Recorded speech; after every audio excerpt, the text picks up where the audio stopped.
હું બી તો જરાક જોઉં ને, યાદ રાખું ને કે મારો ઘરવાળો બહુ હેન્ડસમ લાગો. ભલે ને આમ વાળ પછી આમ મેસિંગ આમ ઊંચા નીચા થઈ ગયા હોય. તો દવાખાનામાં જો હિરેન માટે લઈને આવેલી છું. એને સબ્જી નહીં ખાવી હતી એટલે દહીં, ભાત, વેફર, છાશ, રોટલી, દાળ. કેવી મજા આવે છે હિરેન? દુખે છે હવે? દુખે છે? નથી દુખતું? ઓકે.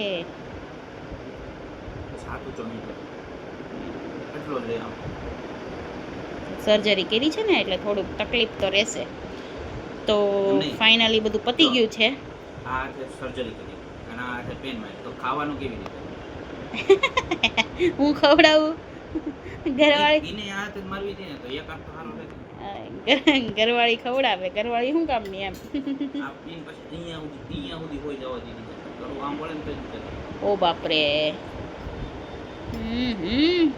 તકલીફ થઈ ગઈ છે જિંદગીમાં નહીં? ઠીક હવે બધું. આરવી બહુ યાદ કરતી હતી ને તમને? બહુ યાદ આવે ને?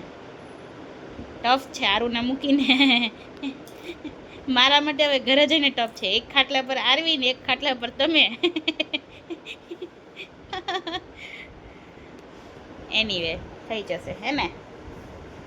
તો ફાઇનલી હવે આજે અમને લીવ આપી દેવાના છે. તો આપણે છે ને એકવાર છે ને હિરેન, આપણે બહાર છે ને સ્ટાફની વિઝિટ કરાવશું. હું જરાક આ હોસ્પિટલનો સ્ટાફ બતાવીશ, બધાનું વિઝિટ કરાવીશ. શું કેવું તમારું? ચલો તો બાય. સે બાય. બ્લેસિંગ્સ આપતા રહેજો. ક્યાં હિરેન? અમારે બહુ જરૂર છે આજકાલ.